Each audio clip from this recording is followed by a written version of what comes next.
தேவனுடைய பிள்ளைகளே, நாம் தேவனுடைய வார்த்தையை கேட்டு நாம் மகிழ்ச்சி அடைவோமா?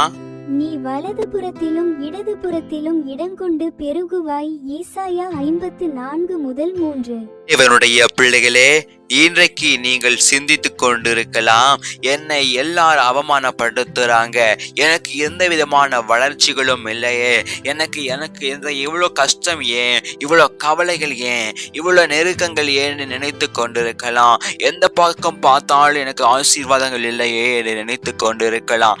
இன்றைக்கு தேவன் சொல்லுகிறார், நீ வலது புறத்திலும் இடதுபுறத்திலும் இடம் கொண்டு பெருகுவாய் என்று தேவன் உங்களிடத்துல சொல்லுகிறார். நீங்க எந்த பக்கம் போனாலும் உங்களுக்கு ஆசீர்வாதம் கடந்து வரப்போகுது.